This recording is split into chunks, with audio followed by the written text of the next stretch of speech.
On this day, the 26th of November 1917, the Manchester Guardian publishes the Sykes-Picot Agreement. The Sykes-Picot Agreement is a complex and convoluted series of agreements between the Allied powers on what to do with Turkey when the war is over. So, go back to the beginning to understand any of this. For many years, European countries had been interested in the shuddering, collapsing Turkish Empire, the Ottoman Empire.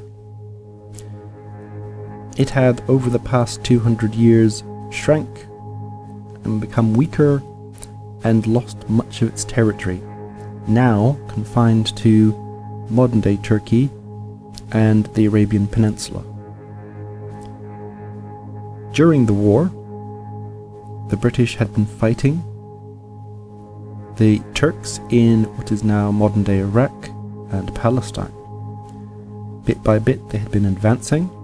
They had encouraged the Arabs to revolt against their Turkish masters in what is now the Hijaz, this part of Saudi Arabia, and in the Yemen.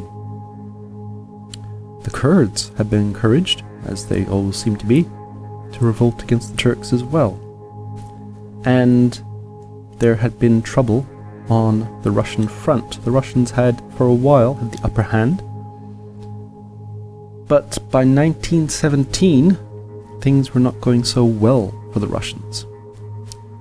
Revolution and chaos had resulted in their expulsion from Turkish territory, the increase in the Armenian genocide, and the occupation of the Caucasus region by Turkish and German troops. On the other side, they were still battling with the Allied troops in Greece and Serbia. Although the Turks weren't so involved in that, that was mostly the Germans and the Bulgarians and some Austrian element. But there was war all round. Now, Britain had always been interested in Mesopotamia and the idea of having a land route from Egypt to what is now Basra, and then a direct line of communication to India. The same was true of France. They had had a lot of prior engagement in what we know now as Lebanon and Syria. They had been supporting the Maronite Christians in the area and had been their guardians for many decades now. They took it upon themselves to represent their interests, and so it wasn't unnatural for the French and the British to want to stake a claim. Now, this was before oil was found in massive amounts. At this point, it was the United States, Venezuela, and Russia that were the big oil-producing powers. There was also some oil being produced in Romania, Dutch East Indies, but the Gulf, not really. There was a little bit going on with Persia, but oil had yet to be found in the quantities that it would later be found. So this carving up of Ottoman lands was not about oil. It was about strategic value of the land itself. But the Sykes-Picot Agreement would have cut Turkey down to a tiny rump, probably only about a third of the present-day size of Turkey. Russia was going to get Constantinople and the areas around the Dardanelles, Bosphorus. They were also going to get what they referred to as Greater Armenia, which was a vast part of eastern Turkey. The Italians were going to get a large chunk of southern Anatolia, The Greeks were going to get the area around Ephesus, and the French were going to have a large chunk of what is now Turkey in this, between the Russian part and the Italian part. So Turkey, there wouldn't have been much left. Then the British were going to get an area around Haifa and a chunk of Mesopotamia.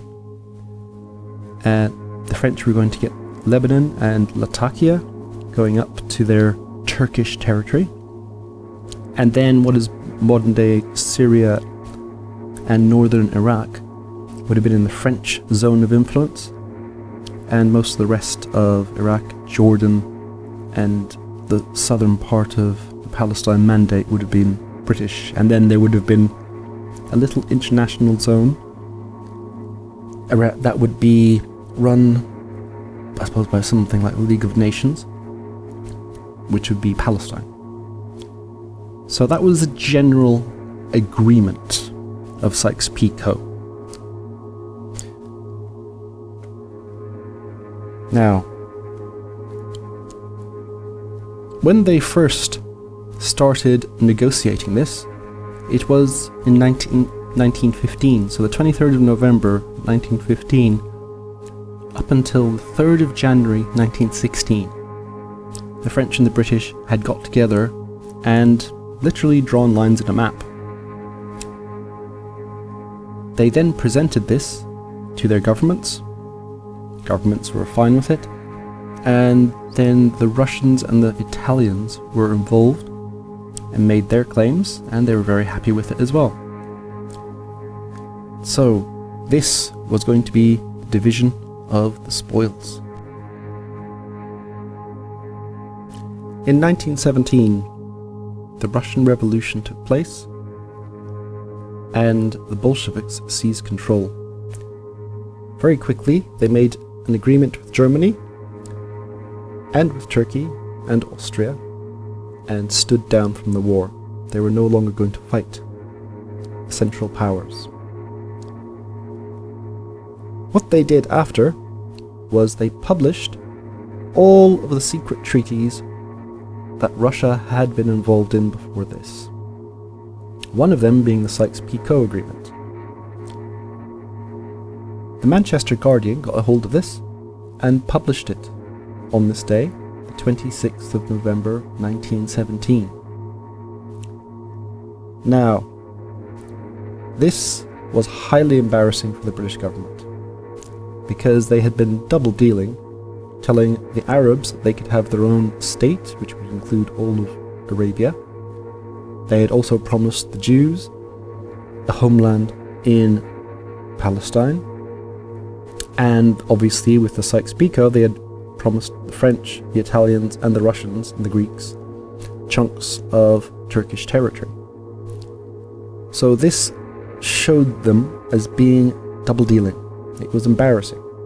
The Arabs were dismayed, some of them highly angry, and the Turks were delighted, because for them it was a great propaganda coup. Wilson, of course, being Wilson, grandstanded. He was talking about how areas with Turkish majority should remain part of Turkey, self-determination should be given to the other peoples of the Ottoman Empire, not understanding that it's not as simple as that. There's no fine dividing line anywhere in this region. There are groups scattered amongst other groups, which are scattered amongst other groups. There are small little enclaves here and there, and up in that mountain and down in that valley. There's a few people in that village who happen to be this group, and then there's another part of the village which is this group. There is no fine line going on anywhere. Just look at a map of Lebanon, the religious people and the religions of Lebanon. You'll see it's completely chaotic. You cannot divide these places with a simple line. But this was Wilson's great folly. He had this great idea, which sounded good, but doesn't work. The same thing happened with Austria and the Balkans, borders of Germany and Poland. It was a complete disaster. And in the Middle East, it was made even worse. So you had a situation where Britain and France and Italy, Russia kind of leaving and saying, oh yeah, we don't want any land because we're so good now. But you had the three Western powers wanting to carve up Turkish territory. You had the Americans sticking their nose in and being all high and mighty about it. So we got the worst of all worlds. We got the modern borders of the Middle East, which don't make any sense, never have made any sense. But then they wouldn't have made any sense if you were trying to carve it up between the various different peoples either. So, on this day, the 26th of November, 1917, the Manchester Guardian, the modern-day Guardian paper, publishes the Sykes-Picot Agreement. This embarrasses the Allies, angers allies, and delights enemies. If you like these videos, come back for more tomorrow. Subscribe, like, and leave a comment.